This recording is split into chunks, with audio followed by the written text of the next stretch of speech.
Ethan's name is my name. I am 28. Right now, everything is rather nice.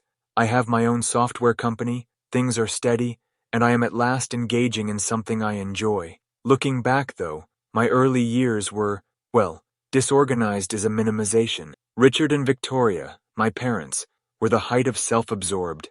Their occupations were obsessions rather than merely employment. Mom was a well-known surgeon who almost lived at the hospital, while Dad was a high-powered attorney always hunting the next great case. Everything except the wish to be parents. They had the money, the status, the ideal house. Their strategy did not call for me. I was a creation of family expectations and societal pressure. They caved, had me, and promptly came to regret it. They made no attempt at concealment either. Dad was the worst. I grew up hearing comments like, "Do you know how many galas I've missed because of you?" Or, "If it wasn't for you, I'd be running my own department by now." He would look at me contemptuously and remark, "You've cost us a fortune. We could have retired years ago, if it hadn't been for you." Growing up in such a house was mental agony. They were always busy, hence I practically reared myself. "Require assistance with homework," Mom would say, eyes riveted to her medical papers. "Ask your teacher." Dad would simply grumble about how he was too preoccupied rescuing lives to handle my trivial problems. I would see other children picked up from the school, their parents inquiring about their day. Mine? Never saw them at one school function, and when they did pay me attention, it was for criticism. Though people would mock my passion for computers, I was a straight A student. Mom would snub, asking, "What kind of real job can you get with that?" Dad would merely shake his head and declare, "You'll never amount to anything." The worst thing about it is they ascribed their seeming lack of success to me. Mom would yell, "If I didn't have to waste time on Ethan, I'd be leading the hospital." It always came back to me whenever they were fighting. "He's a financial black hole," Dad said. "We ought to have stayed to our plan. No kids. You sense it even if, as a young child, you do not know what is wrong." Why do they dislike me? I wondered. I believed for years that I was responsible. Perhaps they would love me if I were more athletic, smarter, or less shy. Nevertheless, it never happened. My turning point was turning 16. My dad's sister, Aunt Clara, dropped by. Among the few others who saw through my parents' flawless front was her. We usually got along. One day I simply broke down. I told her everything, how they handled me, the neglect, the ongoing guilt. Not surprised was Clara. "Ethan," she added gently, "your parents never wanted children. They had you because of family pressure. They have always resented you for it." Though it felt like a kick to the belly, hearing that also helped everything click. Their brutality was their own baggage. It was not personal, not a son. They considered me as a barrier. I quit trying to get their approval after that. What was the aim? My schoolwork, myself, and getting out from that place took front stage. Still, they deliberately sought to undermine me, rather than to ignore me. Although they could have bought the entire university if they wanted to, they flatly refused to pay for tuition when I first started applying to colleges. I implored them. I explained it was my future, but Dad simply laughed. "You don't have a future," he said sneeringly. "You'll end up flipping burgers." That was the final bit of straw. I realized I had nothing to depend on them for. I would have to create my own future if I were hoping for one. I began saving from odd jobs, teaching gigs, anywhere I could find. Though hardly much, it was a beginning. My parents, they pushed me to leave right away after graduating. Mom said, grinning, "Don't let the door hit you on the way out." I packed and moved in with Aunt Clara a few weeks before my 18th birthday. She lived in a little apartment and was a social worker, not wealthy. Still, it seemed more like home than the estate owned by my parents ever did. Compassion is something my parents never taught Clara. She looked me in the eye when I came and said, "Ethan, I can't promise to fix everything, but I'll help you as much as I can. You're not alone anymore." I really thought someone had my back for the first time in years. The first challenge is college. I had entered a good public university, but without financial aid, it seemed unworkable. Clara was very remarkable. "We're going to apply for every scholarship, grant, and loan out there," she announced. "We're getting it if free money is floating about." It was challenging. Though they weren't providing me any money, my parents' salary precluded me from a lot of help. One thought the system was rigged. Still, after weeks of papers, referrals, and bureaucratic wrangles, I landed several scholarships. It was a great comfort that one paid for 80% of my tuition. Clara insisted on covering the rest. I objected, not wanting to be a burden, but she shut me down. "Helping you is not a burden, Ethan. You are family. Living with Clara was about healing, not only about survival. She was not shy to call out the abusive behavior of my parents for what it was. Parents shouldn't treat their children like liabilities, Ethan, she would add. You deserved better. It's okay to be furious about that. Those talks made me realize it was them, not me, that was the issue. I began to think perhaps, just perhaps, I was deserving of love and encouragement. Clara was helping me negotiate the college application process. I was working my tail off. Anything to save, tutoring high school students in math, late-night diner shifts. Although it was draining, earning my own money gave me strength. I moved into the dorms when college at last began. Compared to my parents' house, my little room with peeling paint and a roommate who snored like a walrus was a palace. I became free. It was first difficult. I felt behind, and college was daunting. I was trying to make ends meet while other kids were out partying. Still, I gradually came to find my rhythm. I started hanging around with teachers, concentrated on my classes, and began befriending people. Another computer science major, Alex, was among my first buddies. Late-night coding sessions, terrible science fiction films, and greasy takeout united us. Alex finally brought me around his friends, a collection of driven, encouraging folks. We drove one another to be better, like a tribe. We began to generate concepts and create initiatives. One of those initiatives developed into the modern tech company we run. It was merely a side hobby back then, a means of honing our abilities. None of us thought it would grow to be anything significant. With regard to my relationship with my parents, absent. This worked for me. They didn't give a damn, didn't check in, and didn't phone. I only knew about them from Clara, who would sometimes bring up their most recent ostentatious trip or charitable event. Every now and again, I would Google them, not because I missed them, but rather because I understood they were most likely spinning some distorted form of the truth. The idea of their rewriting history made my blood boil almost. Ethan opted to leave, or we gave him everything, but he wanted to go his own way. By my first year's end, things were looking well. I was doing great in my classes. Our side project was starting to pick up steam, and at last, I felt like I had a purpose. Above all, I showed myself that I was free from need for my parents. Every triumph, every advance, belonged only to me. Though it was the worst thing I have ever done, leaving their house turned out to be also the best. I had never been free from their continual criticism and hostility before. I vowed to myself that year, I would never let them re-enter my life. No matter how successful I got, or how much they tried to crawl their way back in, they blew it after having their chance. Looking back, I believe that the moment I started to really recover was deciding to take them out entirely. By senior year, my life had turned around totally. I was thriving, not only surviving. Our modest dorm room hobby had grown into a legitimate business with actual customers. We were establishing a name for ourselves, obtaining contracts, and assembling a staff. I recall the day our first major client arrived. Driven by pizza and coffee, we were packed into Alex's little flat when the email arrived. The contract was for $50,000, and a mid-sized logistics company sought a specialized software solution. We simply looked at the television, incredulous. Alex then shot up and exclaimed, "We're doing this!" That agreement marked a sea change.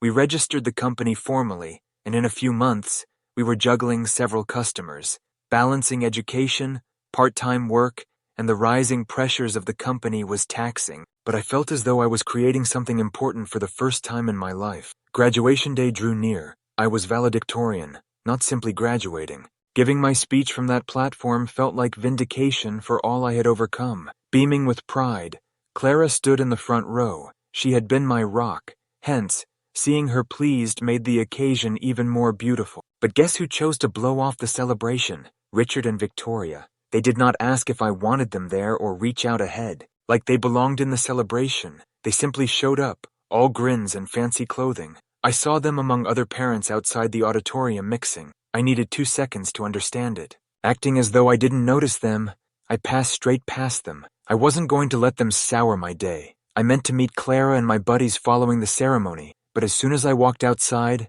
there they were. Mom waved me over, grinning broadly. "Ethan, sweetie, you are right here." I let my annoyance show. "What are you doing here?" Mom started to grin less consistently. "We wanted to be here for your big day. This is a very proud moment for the family." Family here? That word's audacity almost made me giggle. You hardly knew I was valedictorian, I remarked. You're here not because you care about me? It looks good for you. That struck a nerve. Dad's cheeks reddened, and Mom's smile disappeared. He stammered, saying, "That's not true." "Really?" I responded back. "Because the last time I saw you, you told me I lacked a future. You kicked me out, refused to help with college, and now you're suddenly proud parents. Spare me." Sensing I was about to blow, Clara entered.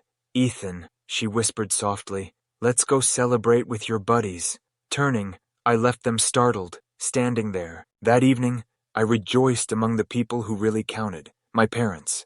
I paid them no more attention. Still, they weren't done. They experimented with emails, voicemails, and even a handwritten letter, totally Mom's suggestion, over the next few weeks. They asserted they wanted to be a family once more and to reconnect. I wasn't finding purchase in it. My whole life, they had made it very clear that I was a hassle. They wanted back in once I started to succeed. No way at all. I first paid them no attention, but they became more audacious later. A family acquaintance messaged me one day praising my accomplishment and noting how happy my parents were. They apparently had been telling everyone they had always helped me and had been crucial for my success. That summed it up. From that point on, I made sure they were totally shut off. I wrote them one email: "Do not contact me again. I am done." No emails, no phone calls, no opportunity to have them fit back into my life. Looking back, that period was absolutely vital. I came to see that success is about the people you surround yourself with as much as about what you do. My true family included my pals, aunt, team member, etc. Richard and Victoria were just people who happened to share my DNA, strangers. I felt I was at last free. Following college, I relocated to a new place with an eye toward the business and created a life I could be happy with. Richard and Victoria couldn't, of course, remain outside of my life for very long. It began with a hapless phone call. I nearly didn't reply, but something urged me to grab. "Ethan, it's your mother," Victoria said, with false affection. Though I hadn't heard from her in more than a year, her voice immediately brought back every manipulative exchange we had ever had. "What do you want?" I asked straightforwardly. "We have been hearing about your company," she said. "You seem to be doing rather nicely." Though I could see where this was headed, I let her go on. "Your father and I have been thinking," she said, her voice assuming that sales pitch quality. "We could bring so much to the table: connections, advice, financial support. It's the ideal opportunity for all of us.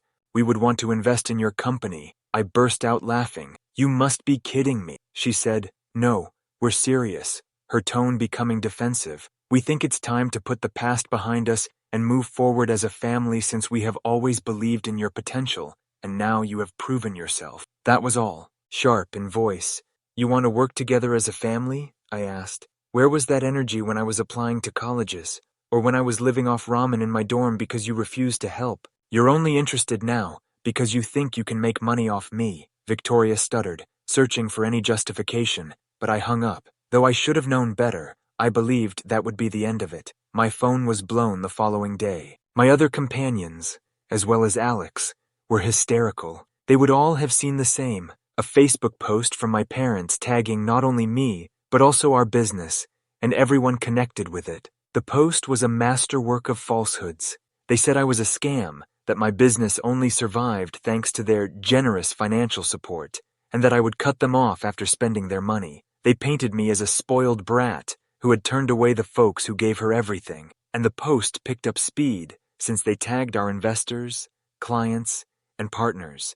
People were praising them, commenting, and challenging my integrity. To raise their own egos, they were dragging my business across the muck. I knew I had to answer after I cooled off, and Alex persuaded me not to toss my phone out the window. But with a public Facebook dispute, I was not going to slink to their level. I chose instead to let the truth tell itself. I left receipts.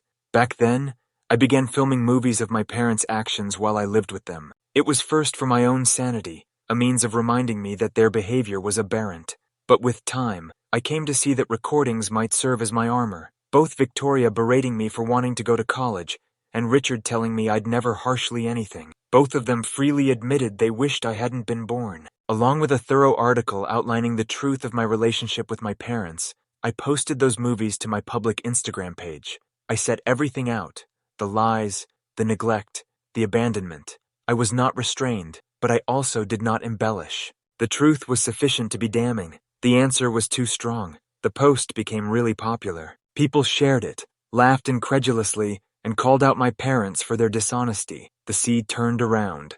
On my side, everyone was in agreement. For Richard and Victoria, the aftermath was terrible, though. Their co-workers, friends, even their clientele started pulling away. Clara told me Mom had to remove her social media accounts due to the hate messages since the reaction was so severe. I was not finished. I told Sarah, my lawyer, the circumstances. "This is defamation, plain and simple," she declared. "We are going to sue." Sarah didn't play around. We sued, pointing not only at the damage to my reputation, but also the damage to my business. My companions were totally in line. They had observed personally when investors hesitated and customers withdrew from transactions. My parents flailed out when they were served. Victoria sent me furious voicemails, alternating with apologies and accusations. Naturally following the tough guy path, Richard said, "You're making a big mistake, Ethan. This won't end well for you." "Yes, Dad.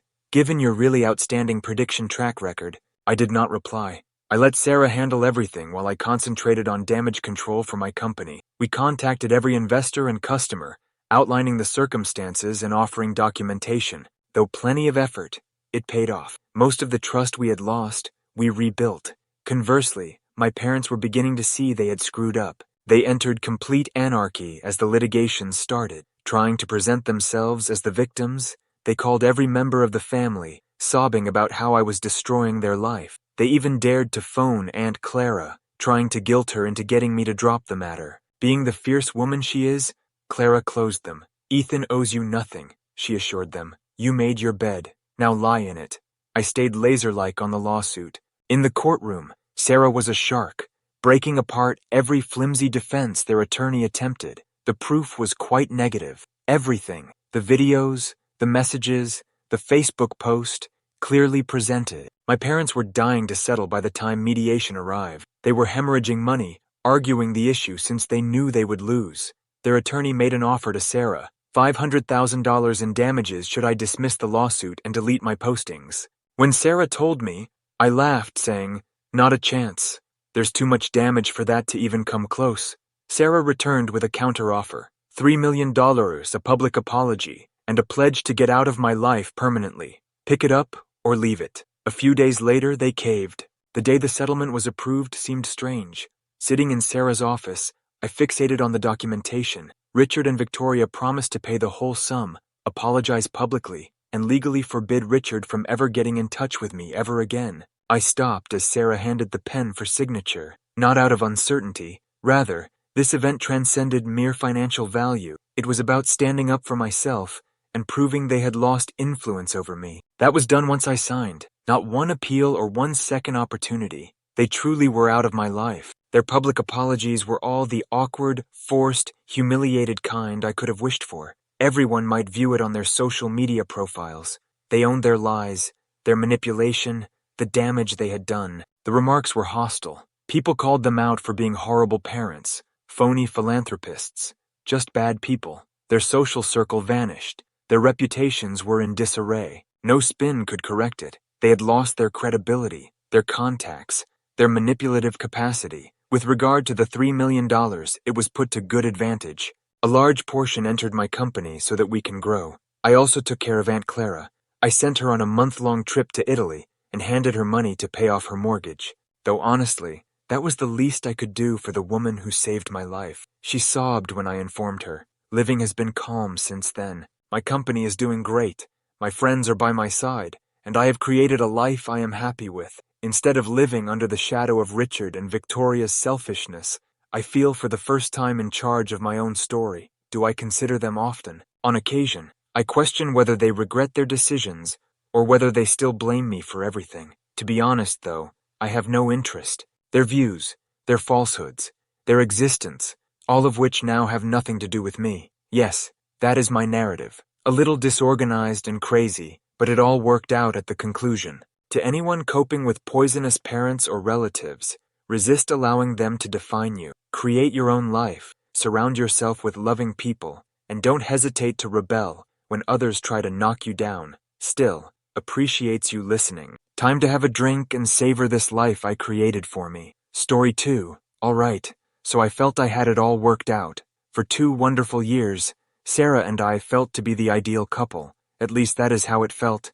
We met back in college, both driven and ready to face the world, both slaving hard to earn those degrees.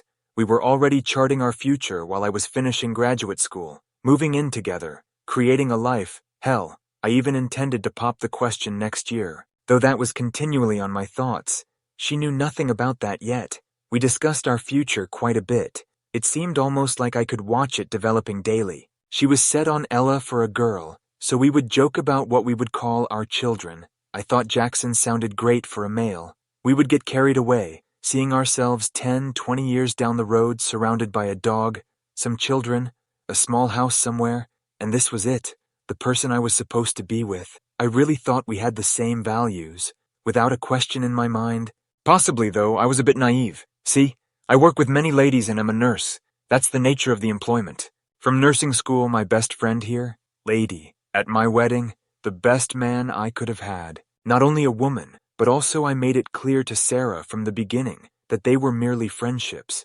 Nothing more, since some people could find it strange. Between us, I wanted no discomfort, or jealousy. She also appeared absolutely cool with it for a long period, or so I believed. Looking back, there were most likely indicators I missed, but everything looked to be sailing right at the moment. We conversed on everything, but then, about New Year's, things started to seem odd. She'd had some alcohol at a party, and out of the blue she informs me she doesn't like 2 of my friends. Completely surprised me. She used to be perfectly good with them. She stammered something about feeling like I might have felt for her before we started dating when I asked her why. It was absurd. I had never given her any cause to believe that. Right there at the party, I tried to reassure her, but she kept looking as though she didn't trust a word I said. Though honestly really nasty, it felt strange. She was suddenly certain I was lying about my friends here, while I was opening my heart, organizing our whole future. When we were both sober the following day, I mentioned it once more. I wanted to find out from where this was emanating. I had always been straightforward with her. These 2 friends she suddenly didn't trust were folks I knew years ago. When I moved away for nursing school, one of them, let's call her Emily, was the first actual friend I developed. She was like family. She supported me through those difficult periods of adjustment to be away from home. Olivia, the other, was someone I ran into in the ER during my first employment. Together, we worked nights and bonded over tiredness and wild patient tales. Though mostly as friends, they were both very dear to me, not one other. Sarah sat there nodding and finally told me she understood. She even mumbled apologies for overreacting. Really, I thought that was all. Like, good. We had a brief huddle, and now we were back on target. She had changed, though, and I was too blind to notice. Things seemed strange during the next few months. I could not exactly put my finger on it. Sarah would still chuckle at my dumb jokes and curl up to me on the couch, but there was an odd tension simmering under the surface. She was less forthcoming than she once was. Anytime I mentioned future goals, she would just sort of nod along without the same enthusiasm she used to have. I worked to avoid obsessing over it. I reasoned perhaps she was under stress from employment or another source. Then I discovered she had been chatting to an acquaintance from high school, someone hardly known to me. Apparently, they had a couple talks about me and this 2 buddies she was rather wary of. Her acquaintance had somehow persuaded her that I was lying about everything. Though right now the entire incident sounds so stupid, it truly stung at the time. Here was the lady I loved, the woman I was preparing a future with, allowing some hapless buddy to sow all these uncertainties in her mind. One night it all came together when she told me straight out she didn't trust me. I honestly found the first time I had ever heard her say that to be rather shocking. Though more than anything I felt betrayed. I was angry, made my boundaries with my friends absolutely clear, done everything to ensure she felt safe in our relationship, and here she was accusing me of precisely what, not even knew. She simply shrugged off my asking her if there was anything I could do to help her feel better, said she doubted whether she could ever really believe me once more. We thus decided to take a break, following much back and forth. Though it felt like the only way to get some privacy and let things to cool off, I truly didn't want to. I still imagined we would figure things out, like a little stop to help us to clear our brains. We were simply stopping on our journey in my thoughts. In a few weeks we would be back together, stronger for it. I honestly thought that. When I look back, I wonder just how much I missed. until it all collapsed. How much of what she was experiencing stayed unspoken? One minute we are organizing our life together, and the next, I wonder whether any of it was real. Should all those discussions on the future be only dreams I created in my mind? Indeed, I felt I had everything planned. Maybe, though, I was only deceiving myself. I experienced this strange mix of hope and anxiety after we decided to stop, like I was persuaded this was only a phase, a little reset button we had to press. Having spent 2 years together, this was only a blip, right? She had her questions, but I assumed after she had some time she would see I was being sincere and know nothing was happening with my pals. Still, it seemed foolish. There was this gut feeling I couldn't get rid of, even though as much as I tried to persuade myself things would be good. Something seemed wrong. Though it wasn't easy, I was giving her the space she had requested. I would get this need to text her, call her, simply ask her how she was doing every day. I held back, though. That seemed to be her desired state. Still, it was tough. You spend 2 years with someone, then all of a sudden you are not supposed to talk to them. It confused me in terms of direction. Every morning, partly expecting a message from her, I would get up, any indication she was prepared to work things out, but there was nothing, only silence. About 2 weeks into the break, I tried to divert myself. Though my brain was already fried, I submerged myself in work, studied additional hours, crammed for tests, even. Friends saw I was odd, but I didn't want to bring anyone into it. I would just say I was good and carry on. The truth was, I was not at all well, constantly on edge. I wondered whether she was considering me the way I was thinking about her. About 1 month into this long sabbatical, I was at last beginning to welcome the quiet. I reasoned that perhaps this would just be a long absence, that she would return when ready. It sucked, but I sort of accepted this waiting game, hoping she would text me, ask to see me, whatever. One Tuesday at random then, she contacted out. Her desire to have a personal conversation seemed encouraging, maybe even an apology for questioning me. I recall feeling as though I was going to get some kind of closure. She would say she missed me, I kept wondering, and the break let her realize I was acting honestly all along. I ran over a million possibilities in my imagination, each one ending with us reunited. But when I saw her, something in her eyes simply seemed off. She seemed ashamed, as though she couldn't meet my sight for longer than a moment. I attempted to dismiss it, supposing perhaps she simply felt awful about the direction things had gone. Trying to keep it light, I asked her how she had been doing. She answered straightforwardly. She declared she had made a mistake. She phrased it precisely like that. I made a mistake. She drops the actual news. She had hooked up with a coworker before I could even register what she was saying. Twice. Apparently, that happened exactly following our decision to take a break. She said that she was confused and angry and wounded, that it was a mistake. At that moment, though, none of that really concerned me. I was scarcely able to breathe. I recall simply staring at her, trying to process it. She had gone and done exactly the same thing she accused me of, and this was the person I had intended my future with, the person I trusted more than anybody. If it hurt less, the irony would be amusing. Saying she felt insecure and that I was withholding things from her, she tried to explain it. She seemed to be attempting to twist it into some disorganized kind of self-defense, as if she wouldn't have done it had I not had close friends who happened to be women. What I was hearing seemed unbelievable. All those talks we had, the promises, the future we imagined together, it seemed like it all disappeared in a moment. Was she in love with him? I questioned. I asked that. I'm not sure why, but it came out. She stared at me wide-eyed, as though she hadn't expected me to mention it. She answered no. It was only a mistake, something that arose from loneliness and uncertainty. She continued declaring it was useless, and that she wanted not to be with him. Still, in my head, it made no difference. She had carried out it. She had passed a line, in my opinion, that you simply do not return from. She continued on about how she regretted it, how she had been talking to her friend from high school, and that friend had essentially persuaded her that I was lying to her, controlling her, or whatever. Not really listening, I just sat there, let her words flood over me. After a time, I felt as though I was numb to everything and in a trance. Like the person I knew gone, I felt like a stranger seated across from her. Why would she have bothered telling me? I asked her. If this was her attitude, why did she not simply let the break mark the end of things?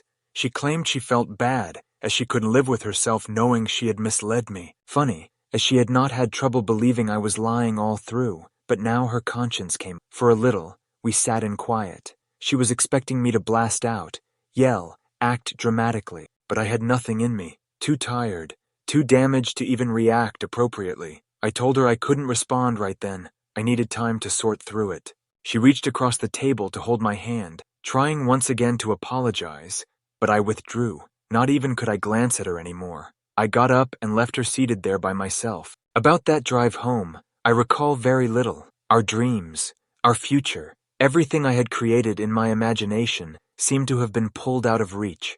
Those 2 years we had spent together, all the tiny things we had shared, and how readily she threw it away, kept me wondering. For what? Several evenings with some arbitrary guy from work?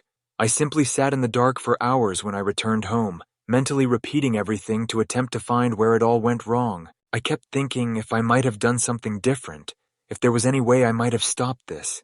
Deep down, though, I knew the truth. She had chosen. Now I had to choose. I didn't get back in after that. She texted a few apologizing notes stating she wanted to talk things over, but I couldn't muster the response. Every message seemed to reopen the wound and cause agony all over once more. She asked apologies, but I wanted none. I wanted the future I had imagined, the person I thought I knew back off. Now I wasn't sure if one of those things had ever been true. This numbness seemed to cover me. My brain would almost seem to be in shock, not quite processing it. Though I went through the motions every day, I felt cut off from everything. My mind was caught somewhere else, spinning through every single item she had told me as my body seemed to be moving to go to work and performing what it needed to. I kept going back over that conversation in my thoughts, trying to dissect every word, wondering if I missed anything. Like, was there a moment when she expressed some actual guilt?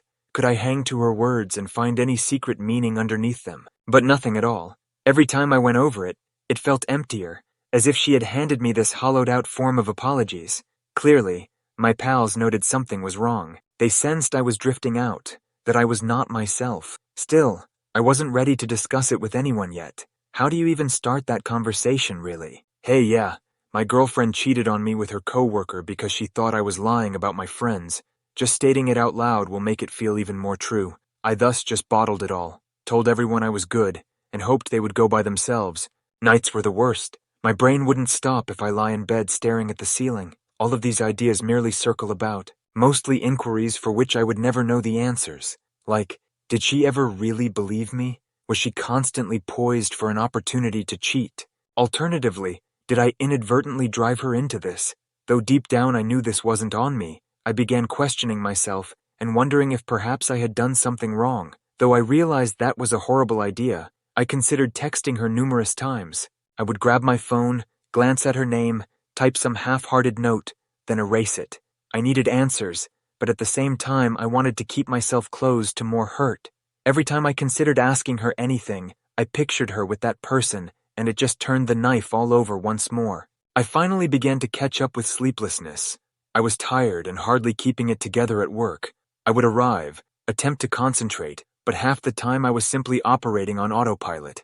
When someone asked me a question or required assistance with something, I would find myself lost in my thoughts, gazing out into space, then jolted back to reality. Though I knew it was horrible, I had no other idea what else to try. I felt as though I was lost in this emotional fog without a road forward, hoping it would assist me to clear my head. One day I started running. I used to run a lot, particularly in trying circumstances at school, so I reasoned perhaps it might work once more. But midway through, I simply stopped in the midst of the track, totally out of breath, and felt as though I had made everything worse. My hands were shaking, my chest was tight, and for a moment I felt as though I may faint. Just trying to breathe, I sank down on the grass, but every time I closed my eyes, it felt as though she were there, just shattered me when I could see her face and hear her voice apologizing. Though I'm not sure how long I stayed there, finally I got up and headed home. I knew then I needed some form of diversion, something to occupy my thoughts. I thus sank myself even further into work. I began grabbing extra shifts, working late, doing all I could to stay away from returning to that vacant apartment.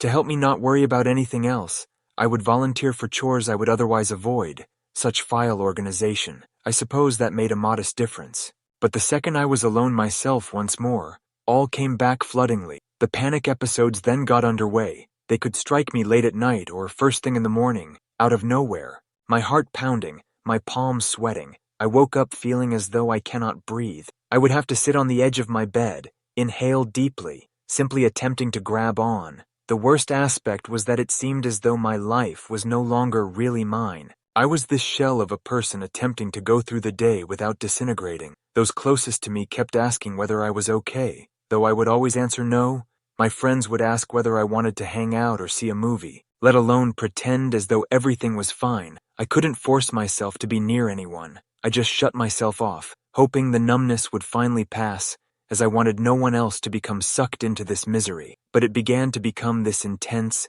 searing melancholy rather than receding. It felt as though every memory we shared, the trips we took, the evenings we spent laughing, all those late-night conversations about our future, was contaminated now. It was as though I could not even turn back on the happy memories without experiencing that acute sense of treachery. One night, following another restless stretch, I was staring at our old pictures. Why I did it eludes me. Perhaps I simply wanted to recall all this events were like, but it failed. Seeing her happy made all those times when I felt we were content seem to me all I had lost. Most of them I finished deleting, as it would somehow help me forget.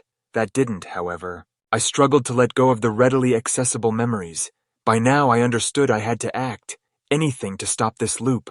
I wasn't sure where to start though. Therapy came to me, but I was dubious. Admitting defeat felt like declaring I couldn't handle this on my own. But day after day I was beginning to wonder whether I could manage it, at least not without some sort of help.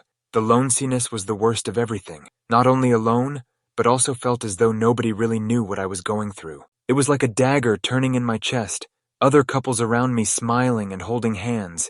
Just a few months before, I had been that man, the one with his entire future mapped out. And suddenly, I was this mess of a person who, leave alone the next week, didn't know how to survive the next hour. Looking back, her cheating seemed to involve more than only our connection. She addressed my peace of mind, my capacity for trust, perhaps even my sense of who I was, and trying to reconstruct all that by itself was more difficult than I had ever dreamed. Every day seemed like a struggle, as one tries to survive in this sea of resentment and grief. But since what else was there to do? I persisted though. I could not allow her totally destroy me. That was my life, one day at a time, hoping that finally the suffering would fade.